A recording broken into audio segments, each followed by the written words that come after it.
주변에 살아가는 이야기들을 통해서 삶의 지혜를 알아가길 원하는 채널명 추억의 정자입니다. 안녕하세요, 여러분.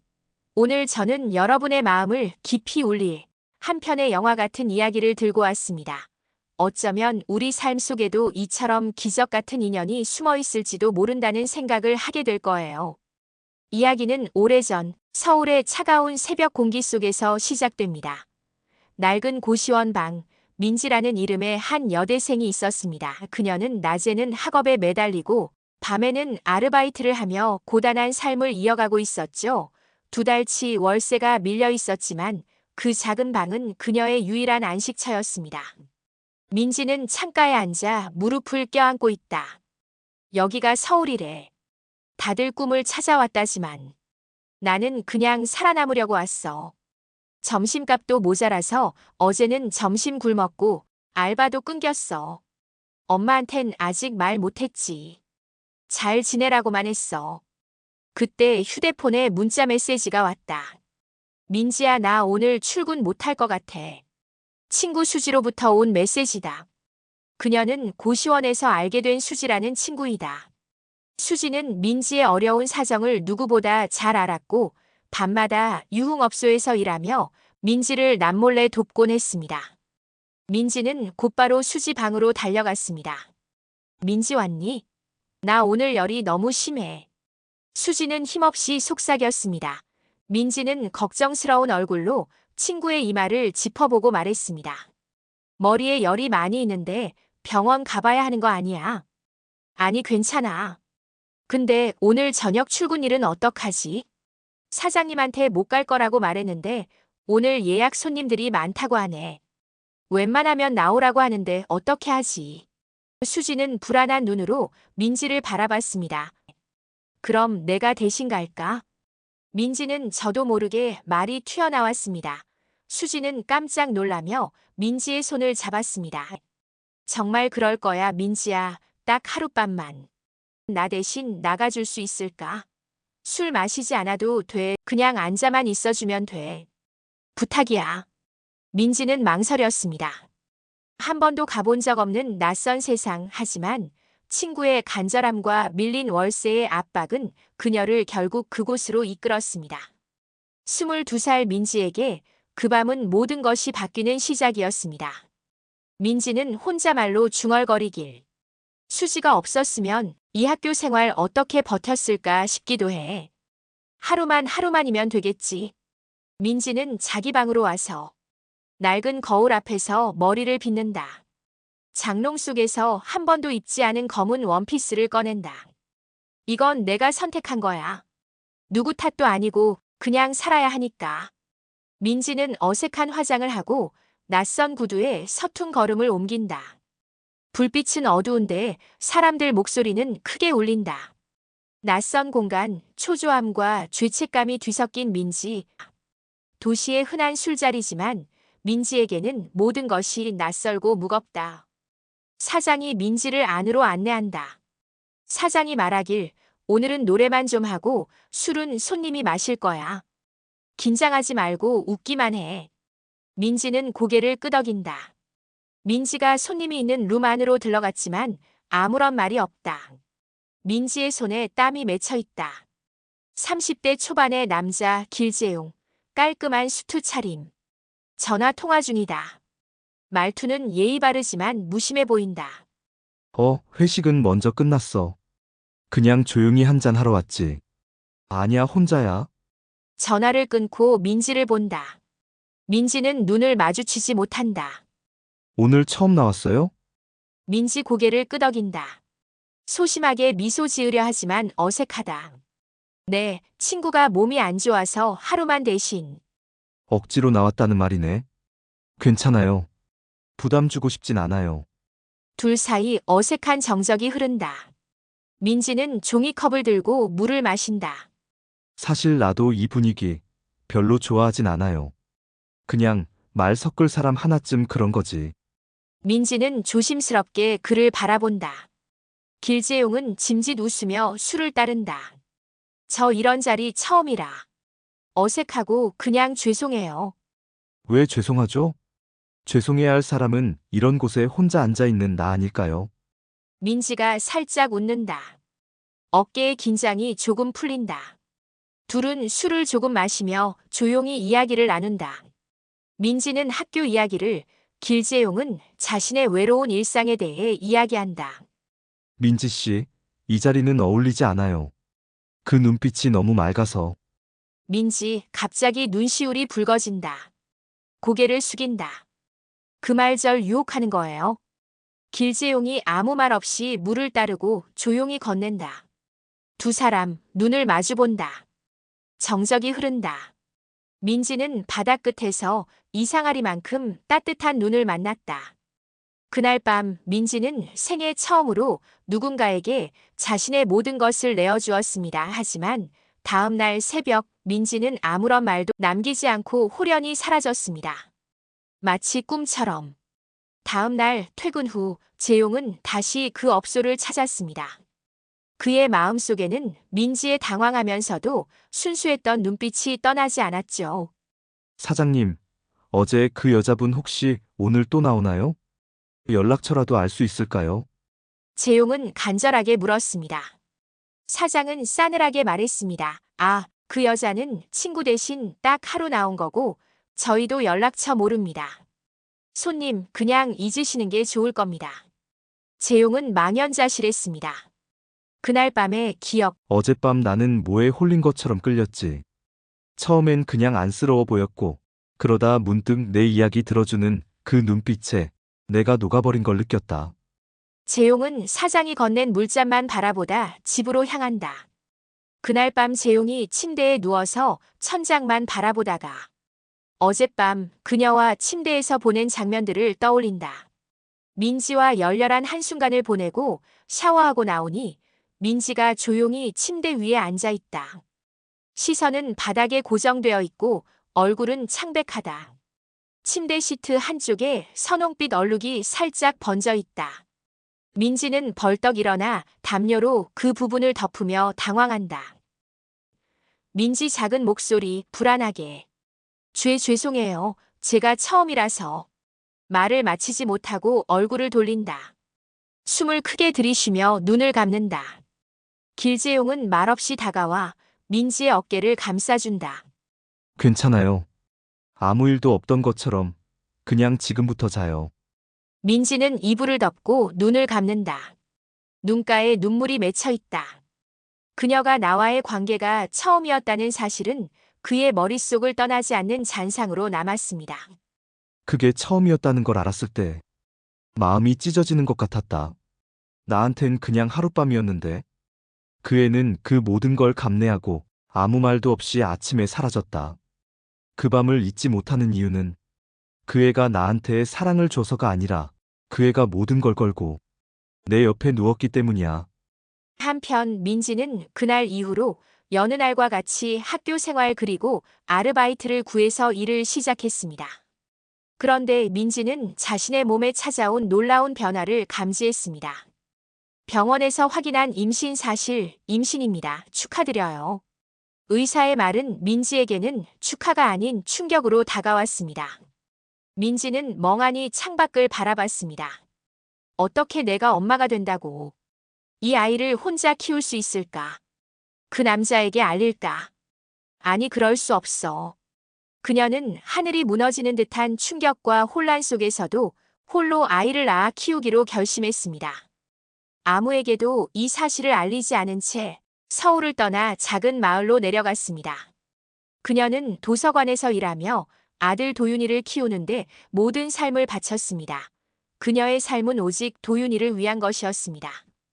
재용의 삶은 민지를 만난 그 밤 이후로 공허함으로 가득 찼습니다. 그는 결혼을 했지만 그의 마음 한구석은 늘 허전했습니다.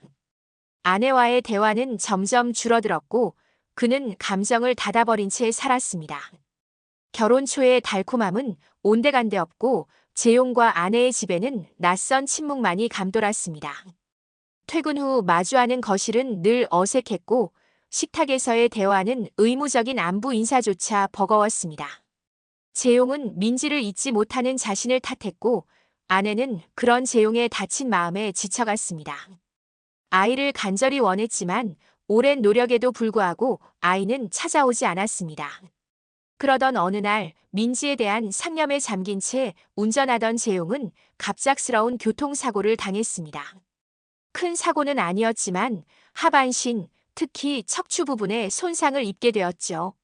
오랜 재활 치료 끝에 지금은 거의 정상적인 일상을 생활하고 있었지만 이 사고는 그의 삶, 특히 부부관계에 치명적인 그림자를 드리웠습니다.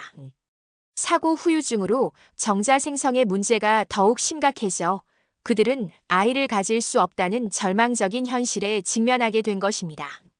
아이를 간절히 원했던 아내에게는 씻을 수 없는 상처가 되었고, 이는 두 사람 사이의 거리를 더욱 벌려놓았습니다. 이제 그들의 결혼은 사랑 없는 의무, 그저 서류상의 관계일 뿐이었습니다. 어느 날 밤 아내가 먼저 침묵을 깼습니다. 재용 씨, 나에게 아무 말도 안 하고 우리 부부 맞아요? 무슨 말이야? 피곤해서 그런가 보지. 피곤해서? 아니, 그냥 아이 문제에 대해서도 왜 나 혼자만 힘들어하는 것 같아? 아내의 목소리가 점점 높아졌습니다. 쌓여왔던 감정들이 터져나오는 순간이었습니다.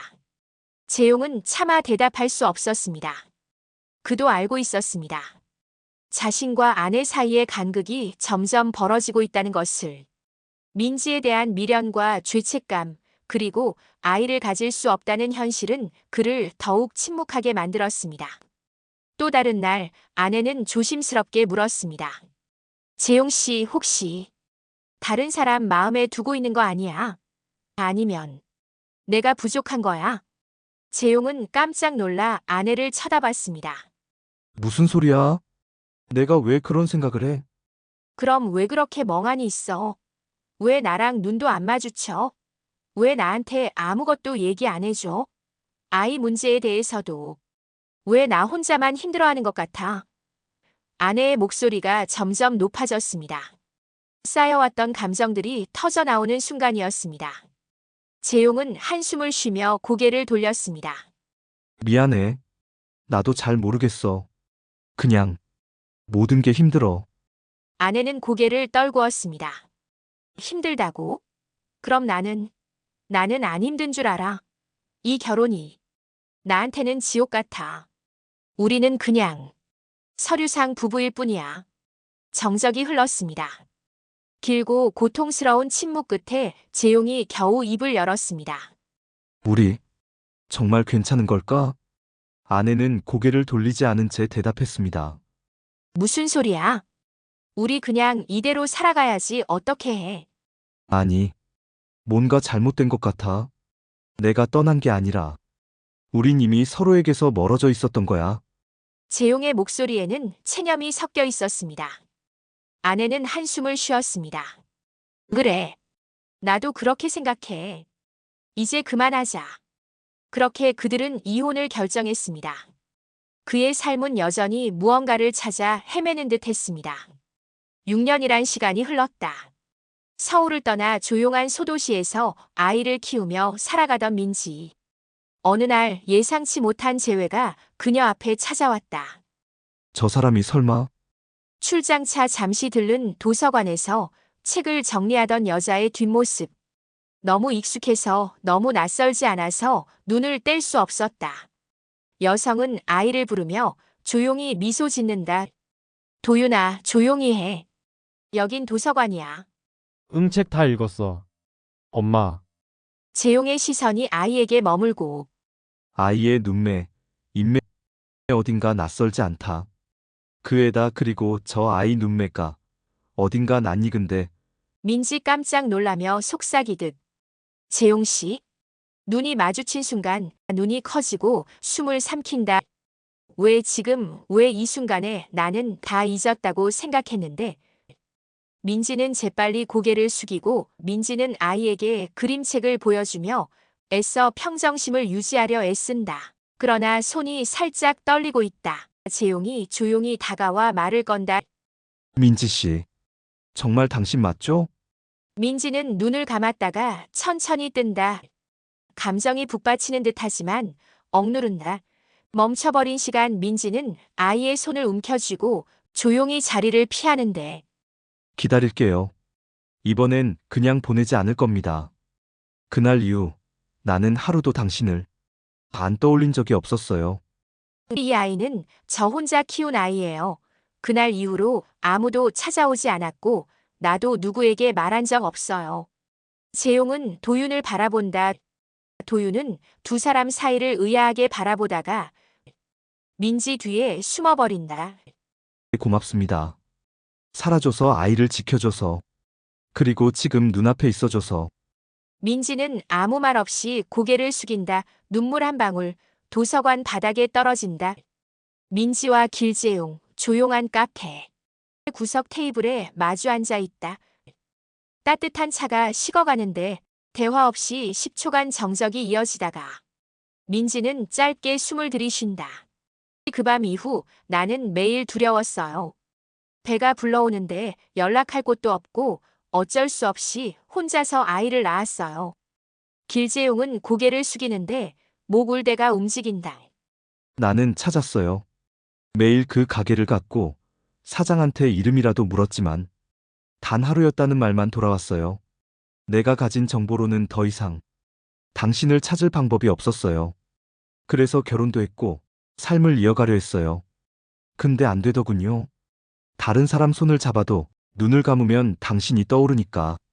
그는 자신의 교통사고와 그로 인해 겪었던 고통, 그리고 아내와의 관계가 멀어진 이유, 아이를 가질 수 없게 된 현실까지 솔직하게 털어놓았습니다.